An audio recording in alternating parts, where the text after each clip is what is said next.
Bonjour à tous et bienvenue. Aujourd'hui, on va décrypter ensemble ce qui est, sans aucun doute, le projet le plus dingue de la légende de l'ultra-endurance, Kilian Jornet. Ça s'appelle States of Elevation, son grand défi américain. Et vous allez voir, c'est une aventure qui cherche à repousser absolument toutes les limites connues. Allez, on plonge dedans. En fait, c'est Kilian Jornet lui-même qui nous donne la clé pour comprendre son projet. Ce n'est pas juste une question de performance sportive, c'est avant tout une quête hyper personnelle. C'est presque un prétexte pour aller explorer, mais vraiment en profondeur, les paysages, les cultures et la nature sauvage de l'Ouest américain. Il cherche une connexion, quelque chose qui va bien au-delà des chronos et des records. Alors, concrètement, en quoi ça consiste ce fameux défi? Qu'est-ce que Kilian va vraiment essayer de faire en septembre 2025? Accrochez-vous bien parce que l'échelle du projet est tout simplement ahurissante. Le cœur du projet, ce sont les 14ers. C'est comme ça que les Américains appellent leur sommet qui dépasse les 14 000 pieds, c'est-à-dire 4 267 mètres d'altitude. Et là-bas, pour les alpinistes et les ultra-trailers, c'est une véritable obsession. C'est un peu le Graal. Et voilà les règles du jeu, et elles sont claires. Le but, c'est de relier absolument tous les 14ers des 48 États principaux en partant du Colorado. Pour les liaisons, c'est simple, uniquement à pied et à vélo. Zéro voiture, zéro assistance motorisée, rien. Il sera en totale autonomie, que ce soit pour sa nourriture, son matériel, son énergie.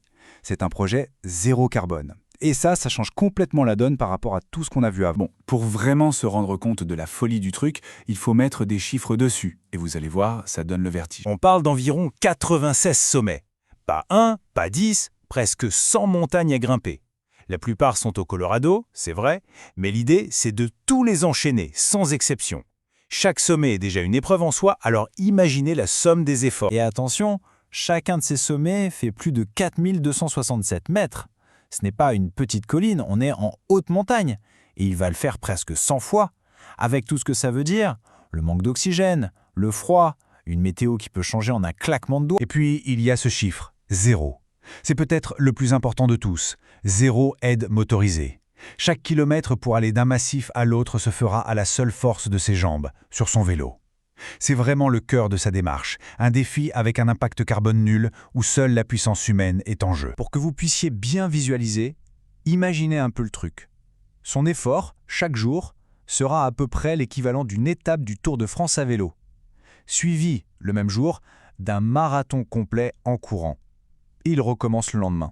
La simple répétition d'un tel effort c'est presque inconcevable. Quand on met ces projets côte à côte, on voit bien la montée en puissance. Il y a eu la traversée des Pyrénées en 8 jours, puis celle des Alpes en 19 jours, et là, avec le défi américain, on change complètement de dimension. Ok, un peu moins de sommets que dans les Pyrénées, mais ils sont bien plus hauts, et surtout, il y a la traversée de tout un continent pour les relier. Forcément, la question qui nous brûle tous les lèvres, c'est « mais comment c'est possible? Comment un être humain peut-il ne serait-ce qu'imaginer un truc pareil? Est-ce que la science peut nous éclairer là-dessus ?» Pour tenter de comprendre, il faut regarder sous le capot. On va plonger un peu dans la physiologie de Kilian Jornet pour voir ce qui fait de lui un athlète si exceptionnel. Les analyses scientifiques le disent. Bon, évidemment, il y a une part de génétique favorable, mais ça n'explique pas tout, loin de là. Il a une musculature qui est à la fois fine et super puissante, une capacité de récupération complètement hors norme, qui lui permet d'enchaîner les journées d'efforts dantesques, et surtout un mental d'acier. Sa gestion du stress, de la douleur extrême, c'est juste un autre niveau. C'est cette capacité à tenir un effort quasi maximal pendant des heures, des jours, qui fait toute la différence. Et si on veut un chiffre pour illustrer ça, le voilà. 89,5, c'est sa VO2 max, c'est la mesure de sa consommation maximale d'oxygène. Pour faire simple, c'est la cylindrée de son moteur. Et une valeur comme ça le place tout en haut de l'élite mondiale, tous sports confondus. C'est en quelque sorte la signature physiologique d'un athlète d'exception. Mais voilà, on l'a dit au début, et c'est crucial, ce serait une grosse erreur de réduire ce projet à une simple performance physiologique.